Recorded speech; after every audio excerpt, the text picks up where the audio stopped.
And so for me, the lack of self-control was speaking to the fact that instead of turning to God when I was going through stuff, I turned to a drink or two or three, to kind of just silence everything in mind. Instead of taking those things that I'm feeling and laying it at God's feet and saying, Lord, but you see, that sometimes doesn't give us the instant release.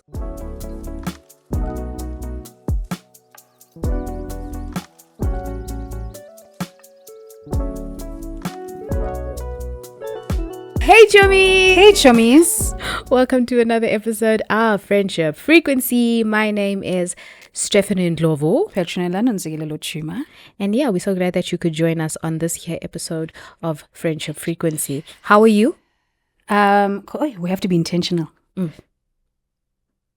I'm good. You're good. You look good. Oh, thanks. Threads of Grace coming through as per usual. Thank you, friend. Last time I didn't mention Threads of Grace, I nearly got butchered. Can I just ask a question? Yes. At which point is Threads of Grace going to actually make something for me? I somehow borrowed your hat the last time. You remember? Exactly. My colorful hat. I must make something. Yeah, the keyword being borrowed. I'm like, at which point, for all intents purposes of me constantly mentioning Threads of Grace, will I receive something? You'll get same, and then it shall come. Anyway, this is a cute set. Thank you. All right, you good? I'm good. You? That's good. No, I'm also good. All right, so in today's episode, we are... I don't know why we're starting on such a happy-chappy note, because the topic is not that happy-chappy, right? Per se. Must I tell the people? Tell the people what we're talking about today. Today, we are talking about addiction. Ta-na-na-na. Before we start, though, we do want to make a disclaimer. I think we've mentioned it in previous episodes, but we were saying it's very important, especially when talking about a sensitive topic like addiction, is that obviously, guys, we are not medical professionals. Obviously, whatever we speak about that has helped us or how we may or may not have walked this journey, it is not meant to be taken as medical professional advice. That's the first thing. The second thing that we were speaking about was the fact that here on Friendship Frequency, on this podcast, we're sharing our stories. Yeah. And our stories, everyone has a story, and everyone's story is as unique as like your fingerprint, right? And no two stories are the same. So whilst you might resonate with some of the stuff that we say, you may not always agree with it, and it may not always land. But that's not the point. The point is, these are our stories. This is what we journey through, and so I just want everyone to be cognitive of that. Yes, please. And then lastly, reading some of the comments and stuff that we've been reading. Not many, but here and there. Yeah. Guys, Pat and I have always been very transparent about our faith, right?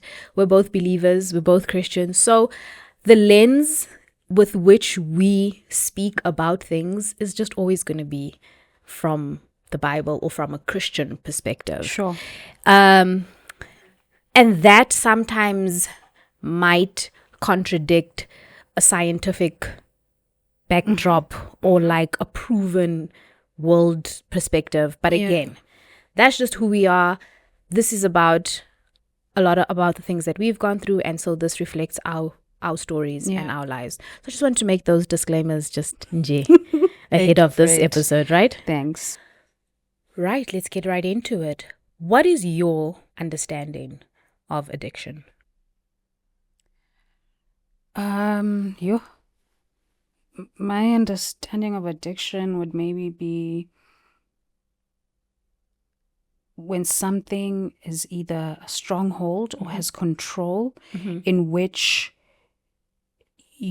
one feels like they are not able to, how do I say this? Function without it? Function without it. Okay. Yes, that's the word. Thank you. So a dependence. Yes, a dependence on that, whatever it is, to function. Yes. Thank you. That is true. And I'm just going to read we don't usually do this, but Yeah. I did feel like I wanted to get a definition Okay. of the internet. I can't recall where I got this one from, but it basically said that addiction is a dependence on something despite its negative or harmful consequences. This can be behavior based or substance based, and it's all consuming, and it often affects many areas of one's life. And what it does is it affects or it activates the reward center of the brain. And so, because we are biologically motivated to seek rewards, when our brain releases this chemical called dopamine, it makes you feel pleasure. And so you become addicted to that pleasurable feeling. And ultimately, addiction can change your brain chemistry. Oh, definitely. So I just wanted to like define it, but you were on track. You were basically like saying, this is something that you are dependent on. It's something that's all consuming. It affects many areas of one's life. And despite it having negative effects, I don't know why you're smiling while I'm talking, guys. Because I can relate. And we're going to get into it. Yeah. So, and despite it having, negative effects either on your life or, the people, your family and stuff like that, so in our Christian terminology would say a stronghold. Yeah. Like, it's a stronghold. Yes. That you are battling or facing. So on that, do you have any addictions you want to tell us about? Any addictions you would like to tell our chommies about? Before. Stop a lap. Briga. Okay, let's go. Let's go. So, I think, okay, how do I start this? You see, when we don't plan things in life, it's fine. Yeah. So, I think for me, I confused. Sometimes I would use the term addiction in a very, I think, flippant way, if that's the English word, like in a way that maybe I didn't fully understand. When we would speak about myself and alcohol. And so now that I think I have a better understanding, I don't believe that I had like an alcohol addiction. Sure. Nor do I believe I have a specific addiction right now in my life. So I don't believe that I was ever, I've never been addicted as something that despite its whatever effects and whatever I have to do. I've never been addicted to something like that. However, why I'm saying I confused it is because I think I thought that my binge drinking was actually like a form of alcoholism. Okay. And binge drinking, which is basically drinking like a lot in a very short space of time. Okay. At different times and seasons, and you know why you're drinking at that point in time. And so I became more of a binge drinker pretty early on in my life. And so I've had a very toxic relationship with alcohol from a young age. So yeah, I think I'll share. I think I will share how it all started. How old were you? Let's get there. Let's start there. So I started drinking way too early. If I recall correctly, I started drinking around the age of 12. Oh, my mother's gonna watch this episode. Wow, Hey, Stephanie. just remember that Jesus has saved me and delivered me, and I'm no longer who I was, ne? And you have done an amazing job raising a beautiful, strong, God-fearing woman as it stands now. Yes. Anyway, Yeah. back to the point. So back then it was, like when you like sometimes as kids there's kind of like this naughtiness. Maybe there's like a house party or your parents are having a party, and then someone goes and steals a cider, and then you pass it around like or whatever, sip kind of a thing. So maybe that was around the 12 13. But I would say like binge drinking or like drinking just not like I would say in high school. Okay. So I as a young person, my family would tell you this, my cousins would tell you this, my mother would tell you this. At 14 years old or 15 years old, I was always treated a lot older, and everyone says it's because I was just very mature for my age. And in retrospect, even my cousins will say like they don't know what they were thinking, because they used to take me out with them to parties, to day clubs. And when we think back, I was 14, 15. But at the same time, my cousins who were 10 years older than me, they always used to confide in me about like seriously heavy stuff, like stuff that's happening with their boyfriends, things like that. But also the type of conversations I would have with my mom. She would always just say to me, I have to remember, like, you're a kid. Because 14 years old, like, I'm a kid. I am a kid. But for some reason, I guess people just saw me as more mature. My family saw me as more mature. And so at like 14, 15 years old, I really started going out with my cousins who, like I'm saying, was 10 years older than me. And whether it was like day clubs. So at that time, think about it. They're like 25. Okay. You're right? 15. I'm like 15. Yeah. And so they would pick me up and we'd go to like these day clubs. Sometimes I would stay over at their place and we would go to this penthouse in town. Don't ask me how I got in, but I did. Yeah. And I think that in retrospect, I don't think they had no idea the ripple effect that it would actually have on me later on in life, growing up and sort of becoming this binge drinking kind of person. Also, because as like binge drinking, you're functional. Like I was excelling at school. It wasn't affecting my school marks or anything like that.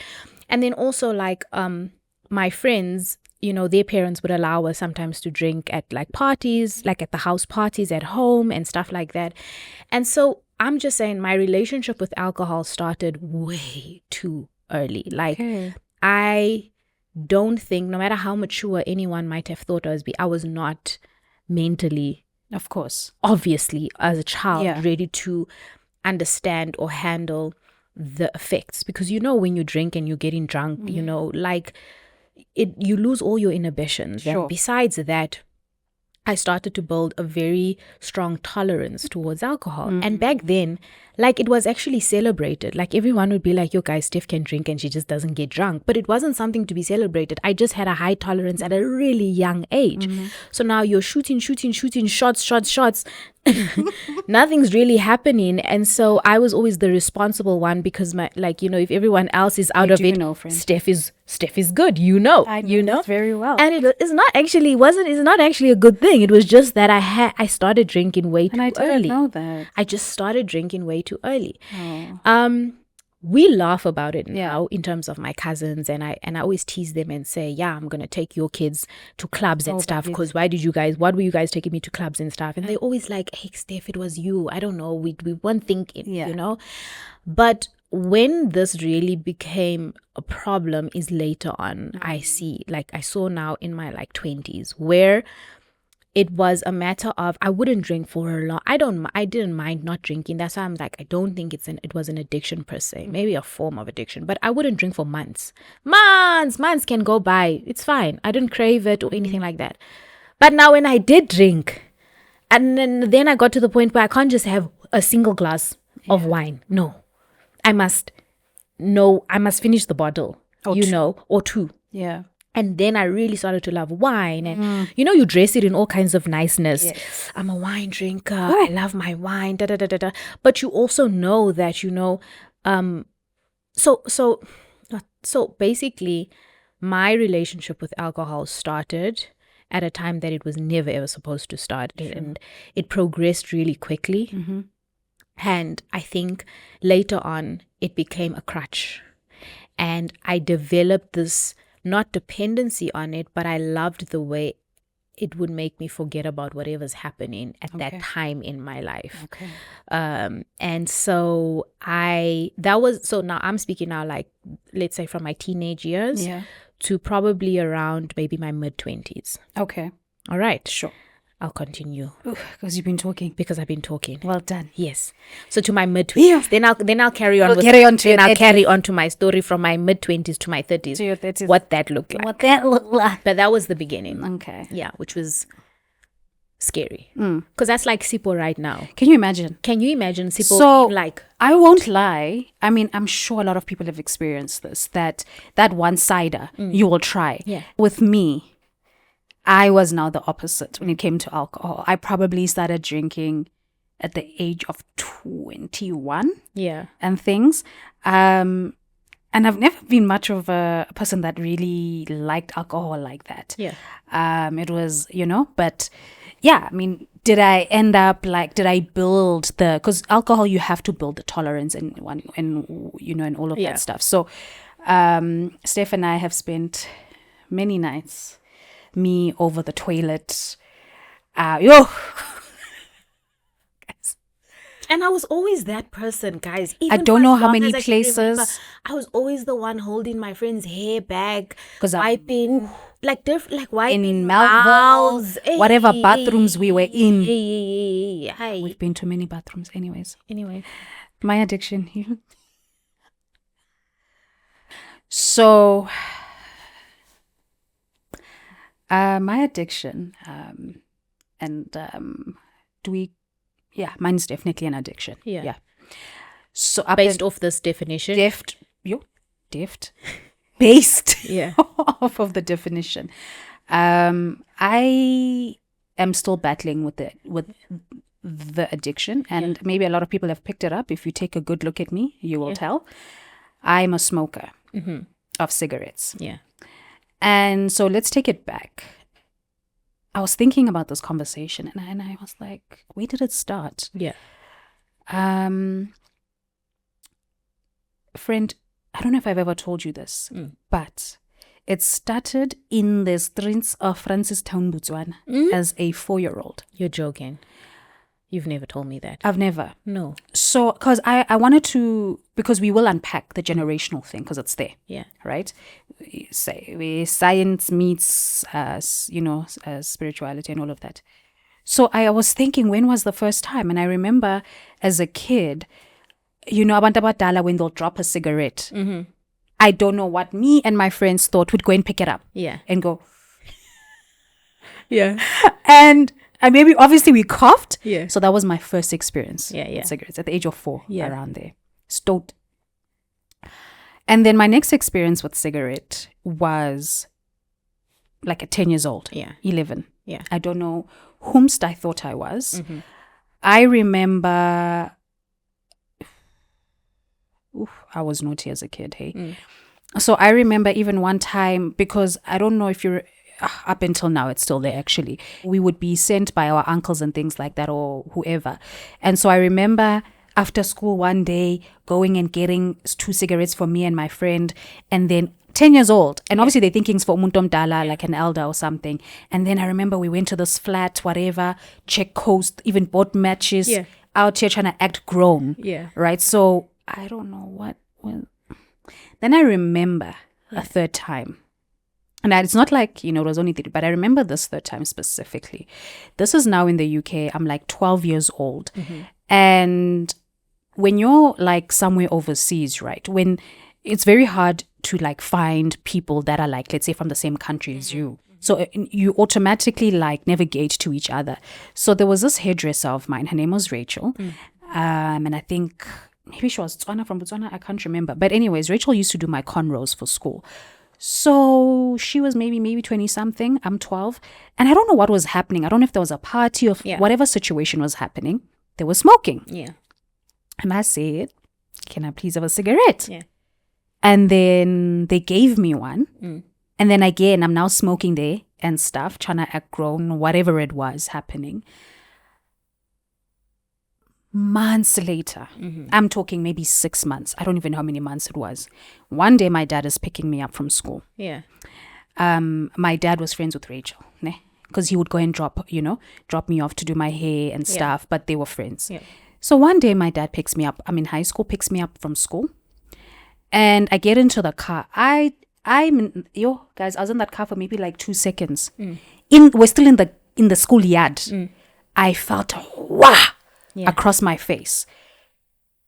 You never expected it. My dad just slapped me, the daylights out of me. And I said, what happened? Yeah. You're smoking cigarettes. Yeah. And I was like, what is he talking? I had even forgotten about this thing. Benga kumbuli. Yeah. So the person that gave me the cigarette is still the one who went and told your dad. Told my dad. 6 months later. Wow. Right. And then I remember now when South Africa, and I got my first job, Sipo's like what, 1 year old, and so now I'm working at Pick and Pay. That was my first job. The Tara Center was my first job, and I was just so happy and proud to be able to buy nappies and things. And so I remember again, I bought a pack of cigarettes. Yeah. So there was this thing with cigarettes. Yeah. You know? Yeah. And there I am, I'm smoking and things. Yeah. And then I probably only smoked for like a few days or whatever it was, that situation. And I was just like, no thanks, let me leave that alone.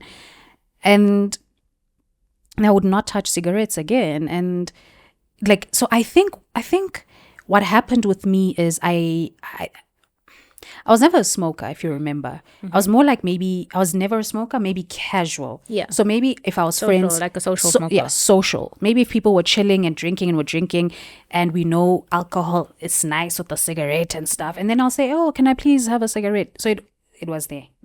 Where I officially Became addicted, a hardcore smoker. Yeah. Is in the year was 2016 in August. I had gone through a breakup. Yeah. A very hard breakup. So his first love, all of that nonsense. So I'd gone through a breakup, and then I was also shooting Togolosh. And Togolosh is like / horror thriller. So there was so much that was going in there. And I'm going out with the cast. We're probably out having drinks every night. And then I started buying boxes. Yeah. And I remember when I was living in London, Yeah. there in my bedroom there, you and I chilling. And I bought a box of like Camel cigarettes. And not you giving the brand also, but we move. I'm giving brands here. Yeah. Did you see the It's fine. Yeah. Go for it. And you were like to me, so I can't remember what you asked, but like you're like, is this a thing now? Yeah. And Because I had been used to you just like socially. Yeah. Like Yeah. one day. Yeah. Then first time I'm like, oh, a box. Oh, Okay. Okay. Are we serious? All right. Are we here? Yeah. Excuse me. So that was 2016. So that's when you Since 2016 up until now, is on and off. I've had, obviously when I was pregnant, didn't smoke. Yeah. Few months here and there. Yeah. But yabona le. Shem. This one is the one that's like, Yeah. yeah. So I'll get back to my story now, but what do you think now, where you at right now? Because I know like a couple of months ago, you had stopped smoking. And I know you've had this like, okay, my friend, I'm going to stop. And we'd be like, cool. And then you stopped for 4 months. 4 months. This was last year. This is right? the last one now. This last time. And then what would you say was a trigger that made you, because after 4 months, it seemed, and I was doing so well. You're doing very well, and you were kind of like saying, you really have, what, if anything, triggered sort of, can I call it a relapse? Hey guys, I'm so careful with my words. I don't want people to, I don't want to come under fire. Yeah. But anyway, so after It's a the 4 relapse, months, right? what caused that relapse? A lot of little things came together and just blew up. Yeah. Right. So I think naturally as a person, what it showed me is I don't know how to deal. I get worked up. And so therefore I need to learn how to control my emotions. I need to learn how to control stress. Yeah. That's what it revealed to me, because every time I've gone back to smoking, and in fact the reason why I started smoking in the first place was from an emotional Stressed point. Like it started from a brokenness. It started from not healing from something. Yeah. So every time I get overwhelmed, so it was a trigger of so many things where instead of going for a walk, instead of going, I need a moment, instead of like shutting everything down, I need to, right? I allowed everything up, and you sort of see it before it comes. And instead of like just like I allowed the circumstances to take over. So I think naturally as a person, I need to learn how to have a different coping mechanism. Coping mechanism, yeah. Do you want to stop smoking? I do. I ask this question because sometimes some people are like, I smoke and I don't. And some people, they're like, I don't have a desire to stop. some I'm good. people are unaware And that it's they're an fine. addiction. Yeah. And And some people are like, no, I love my cigarette. It's okay. Others are like, well, I don't have an addiction because I can leave it. I can stop. leave and I can stop when I want to stop, and I can pick it up again when I want to pick it up again, I guess. But you want to stop. I want to stop. And you want to stop. So I've always, like, for me, it's always been weird because when we think about cigarettes, we're thinking people don't understand. Yeah. There's a book by Alan Carr. It's a book that I've used because he gives you the tools. Like when you're reading the book, it's a powerful book, and maybe I should read it again, on how to quit smoking. Alan Carr was an accountant who smoked 90 cigarettes a day. And he was that guy when he's changing a light bulb. I think we've got uncles. One cigarette is here. Yeah. Whilst they're fixing something, whilst they're doing this. So you use cigarettes to concentrate. Oh my gosh, I need to concentrate. Yeah. Using cigarettes to concentrate. You use cigarettes for boredom. Yeah. You're using cigarettes for all of these things. Yeah. And apparently, cigarettes is worse than heroin and all of these things because society has made it okay. No one is going to inject themselves in front of you. No one's going to do whatever. But people don't understand the number one killer of all these drugs are cigarettes because of what they do. Yeah. So I do want to quit. I'm so disappointed that I started again. But just on that, the fact that you have been able to stop before means that you can stop again. Just as difficult as it might be, and as all consuming as it might be, that you've done it before. That at least is proof or evidence to yourself that you're able to do it again. I love when I've quit. Yeah, because you do. I look good. Yeah. My skin, my lips. You're always very happy when you quit. Like I've quit energy. You just like yourself more when you. Yeah, because it's not like I've got energy to go and gym. Yeah. I don't have the oxygen to go and gym. So right now, I think, not to be too long or anything, but I think like right now with everything, I think I'm using it as a crutch. Yeah. And I need to sort of go. So we're gonna get into what we believe, at least for myself, and I think for you, you'll agree, when we talk about using certain things as a crutch, certain addictions as a crutch, what that's also rooted in, because it does have its roots sometimes, spiritually speaking. Yes. But just to conclude then where I'm at right now. So you've spoken about where you're at right now and wanting to quit this addiction. And so for me, I want to say a year and a half ago. Is it a year and a half ago? It was when Rulani turned 1, right? So that is 2023, June 6, 2023. So that's a year and a half ago, because I remember distinctly that day. So prior to this, obviously through my pregnancy and stuff, first of all, God's got a great sense of humor, because the first thing I could not stand when I fell pregnant was the smell of alcohol and coffee. And the first thing that Pat could not stand the smell of when she was pregnant was cigarettes. Like it literally away from me. It made her like feel nauseous. Yeah. Anyway, so and she left it just like that, didn't even struggle. Anyway, so prior to the 2023 June 6th, like even before falling pregnant, I always felt like God was always trying to or the Holy Spirit was always trying to convict me about my drinking.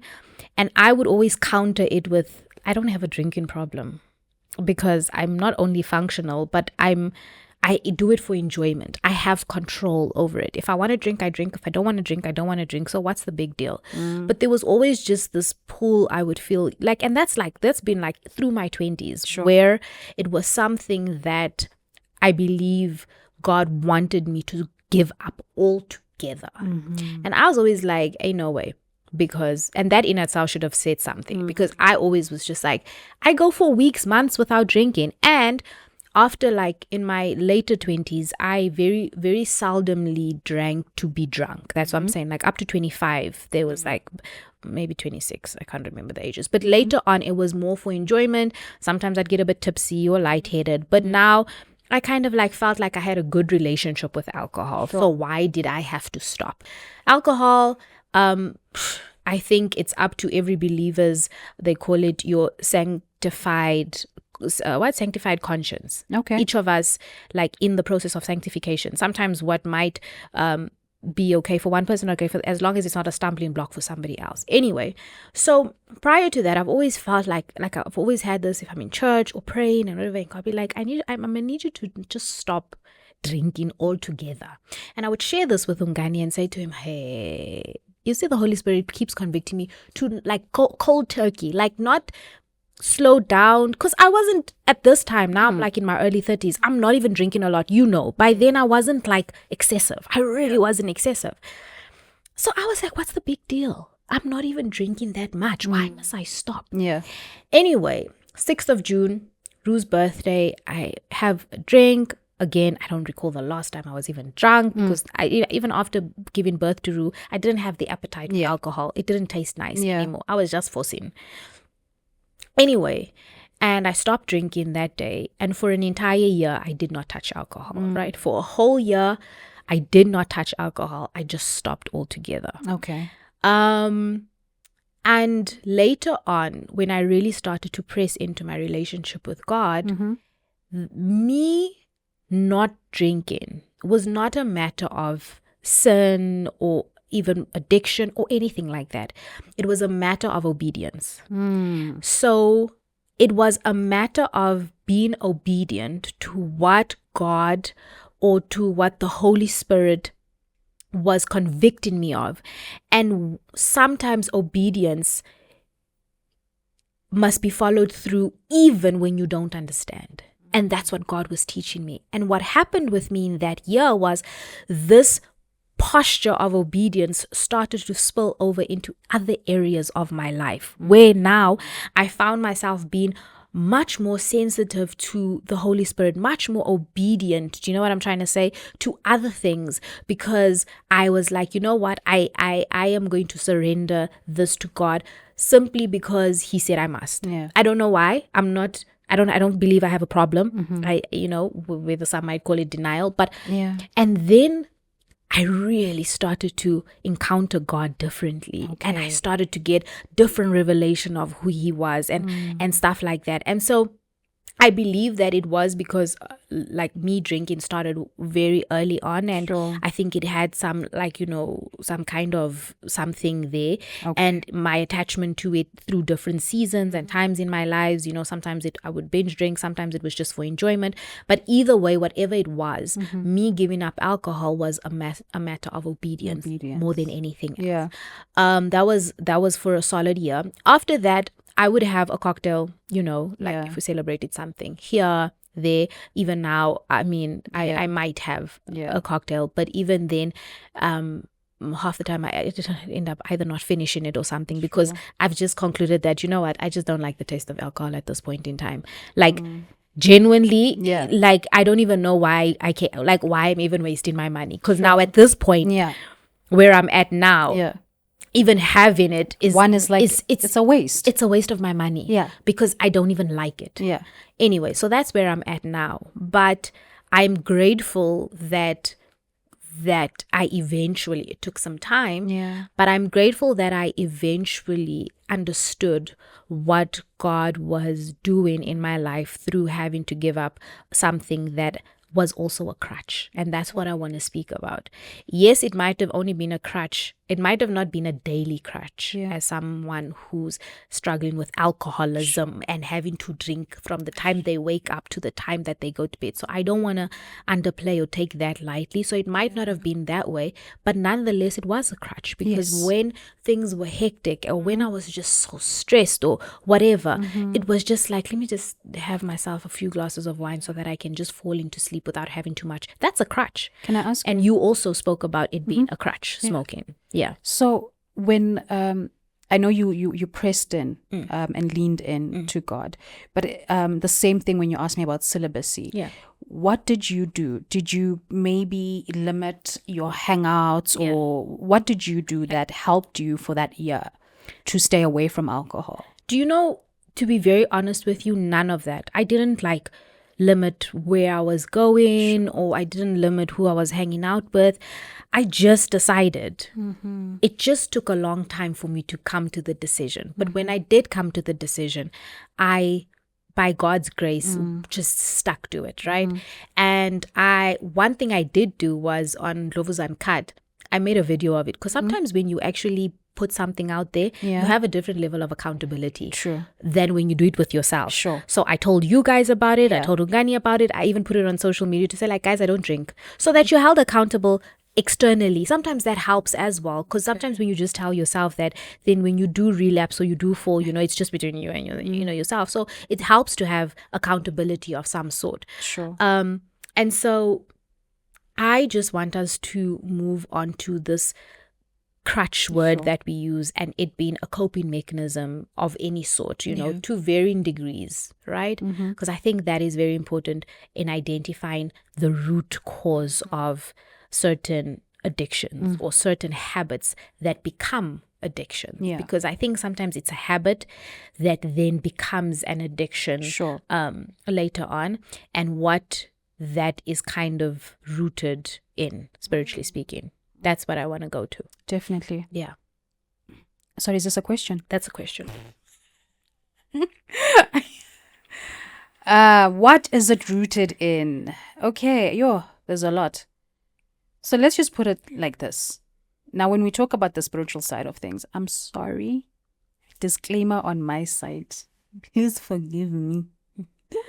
My grandmother, my grandmother was a smoker. My mother is a smoker. My mother and I would smoke together. And then I smoke. Guys, hey. The one thing, like I said, it was alcohol and weed, things like that. It never had its teeth in me like that. So when we're thinking, like, for me, you're saying what's the root and everything. I'm like, obviously, clearly for me, when I look at that, it's a generational thing.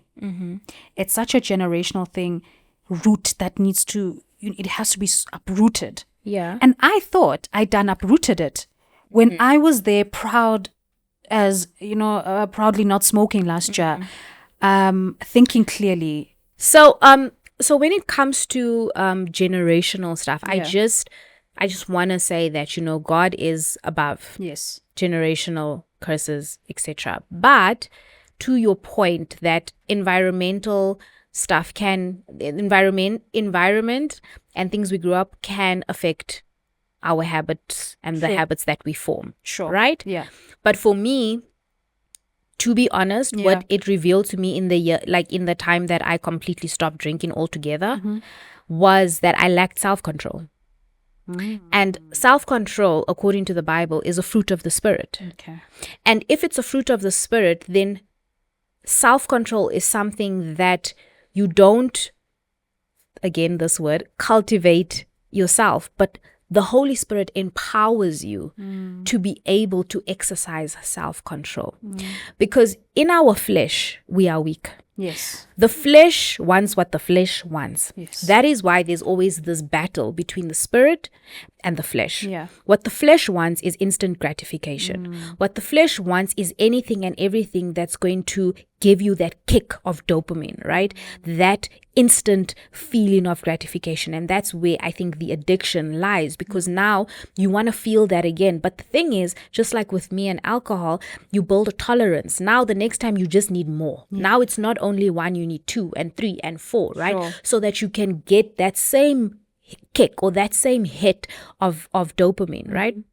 And so for me, the lack of self-control was speaking to the fact that instead of turning to God when I was going through stuff, I turned to a drink or 2 or 3, to kind of just silence everything in mind. Instead of taking those things that I'm feeling and laying it at God's feet and saying, Lord, but you see, that sometimes doesn't give us the instant release or the instant relief, right? And so we look for things that give us instant pleasure. Sure. And so my journey or walk with alcohol showed, and what that act of obedience showed, was that I lacked self-control. And I lacked self-control because I refused to submit or surrender fully that area of my life to God. Right? And the thing about it is that I had to surrender it to God, but I also had to change my dependency. And so that crutch needed to be God, right? That crutch needed to shift so that when I can't anymore, right, I rather just go to Him, even if it's not going to give me some kind of physical gratification in that moment. I know that this is where I need to lay all the issues that I am having. And that's the journey that I've been sort of walking on with the Lord, with God right now, saying, I could really do with a drink right now, but not for enjoyment. And yes, I do still can have a drink for enjoyment and so forth. And but the part where it was a problem was where it became a crutch, a coping mechanism, something a release, right? An instant release. And all of those things replaced my dependency on God. And that's why it was a stronghold for me. That's why it was a stronghold. I think I lack self-control. If I look at even when I quit last year, when I quit smoking, all the things that I was spring cleaning out of my life or whatever it was, what God was actually, the work God was doing inside of me, there's many points I want to mention here, but for example, I started then finding another vice. My vice was food. So my vice became amaquinya. That's how I gained all that weight. Amaquinya, chocolate, comfort. I started wanting to find comfort and a different vice to cope with instead of looking at the problem. You say environmental. You must understand now, I didn't grow up with my grandmother and I didn't grow up with my mom. So this thing is something I need to look at. I do understand when we give our lives to Jesus, all of that is done. So I you are right, we need to be careful in how we say all of this and our thoughts towards it, right? But it's just so interesting, right? That we all would have, that thing. This to me speaks to sometimes English, idolatry,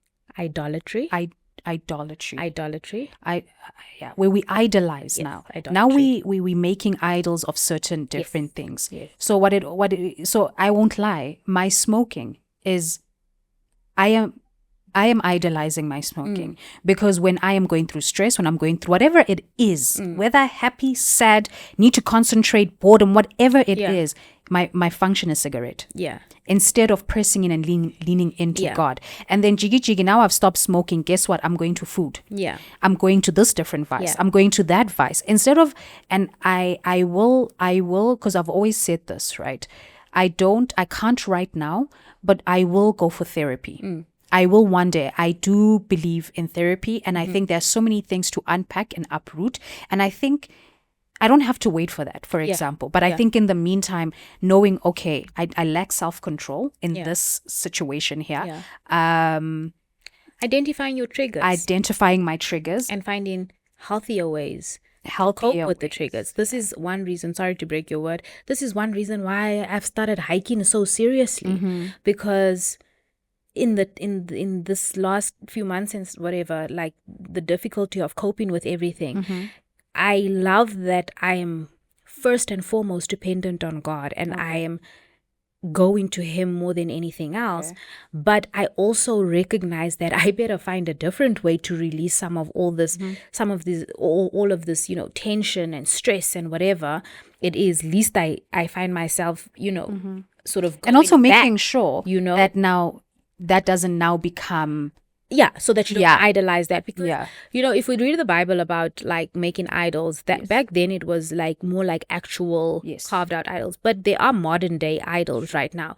We idolize success. We idolize success. We idolize our homes. We idolize achievements. We idolize what we look like, our appearances, our job titles. We make our work. We idolize these things, and anything that replaces God or competes with God in our life is an idol. Definitely. So if it competes, for either our attention, our focus, if it's a distraction, if it takes so much of our time that it takes us away from... Sorry to break your word. An example, stupid or whatever as it may be.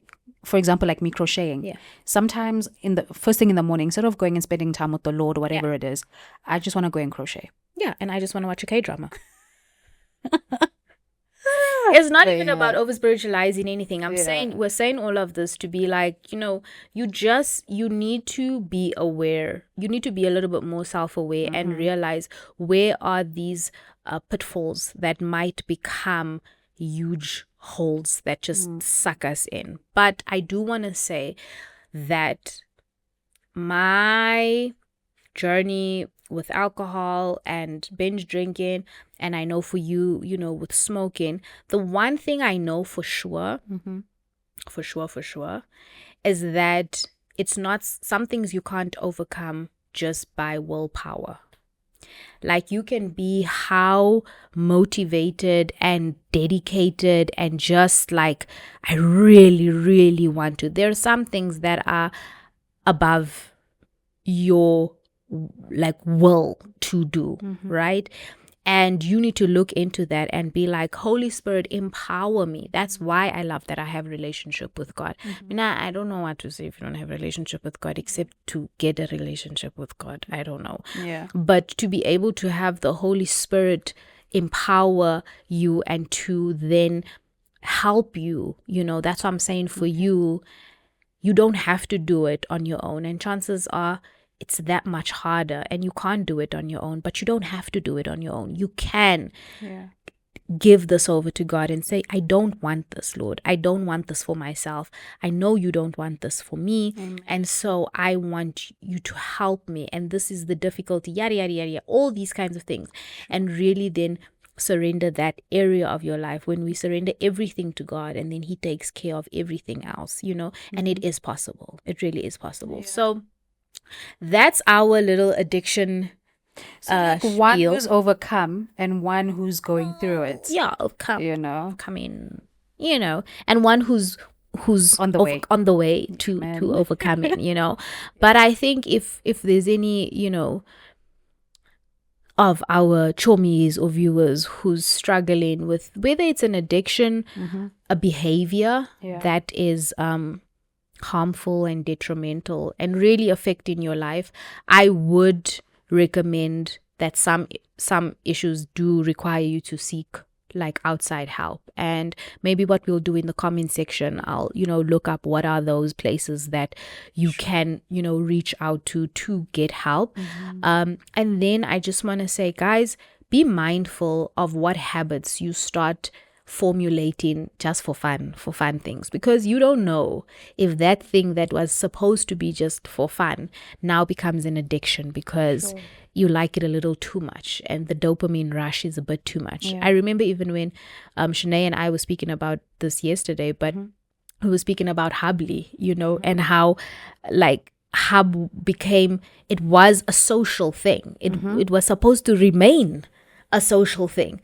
But now you recognize that it's a problem, because when you open your eyes first thing in the morning, my goodness, with your cup of coffee, you're busy there lighting a hub. There.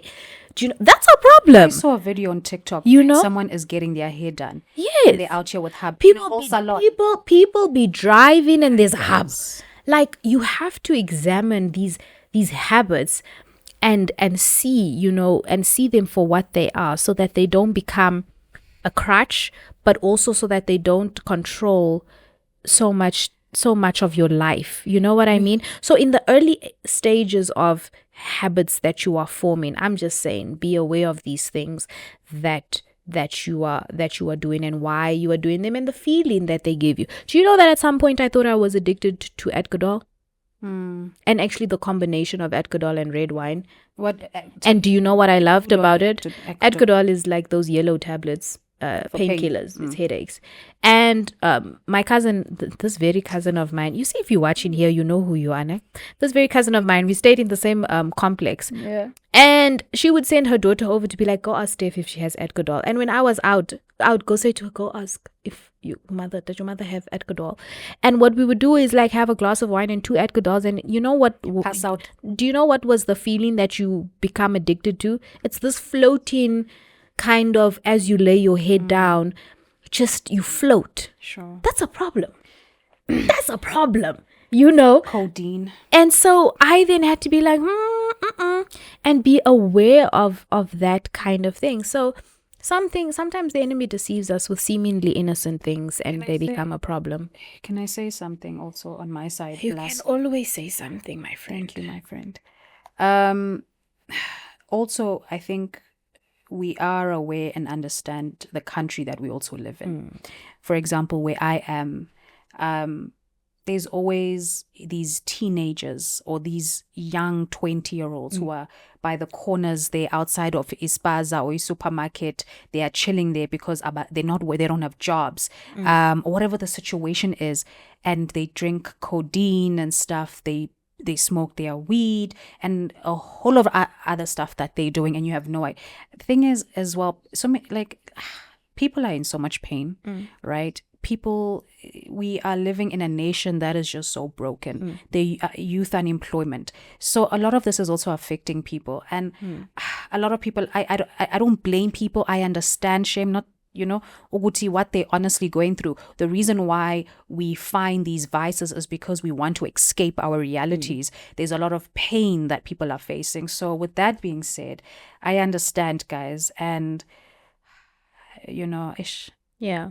But all the more reason why I said what I said, which was, I don't know how, genuinely how people do life without God, because that is the crutch. Yeah. That is the crutch above everything else. And it doesn't always feel like he's there or, like he's listening or that he's making a way. But I do believe that he is, and I do believe that when you cry out to him with every fiber of your being, and you are like, he knows your situation and he sees it, and he is able and he is wanting and he's willing. We just have to find those ways to surrender. But I do agree with you. Our there's many things that people are using, and ultimately most of it, a large percentage of it, is coping mechanisms, escape from reality, because it's just like, but it's the thing with, you see, the deception of it, it's only for how long? Like until you need your next fix. Yeah. So you're escaping, but you're escaping for what, 2 hours, 3 hours? It's not a permanent solution. Yeah. That's the thing. It's a temporary high that only will require you to need more of it, which will only damage you even more, which will only have an even deeper ripple effect, and so in the greater scheme of things, it actually makes you go dig into a hole, deeper into a hole that you're already in. So yeah, rather push through and press through with the Lord and allow him to heal that and remove that, whatever that addiction might be. And then if you're able to, seek help. If you're able to find help that is free, and addiction sites and lines that I will make sure to add into this comment section, do that. But yeah, God loves you. And we love you too. Thank you so much for watching. Joining, and we'll see you next time. Comment, subscribe, share. Bye. Bye. Goodbye, as in bye, not bye. Bye.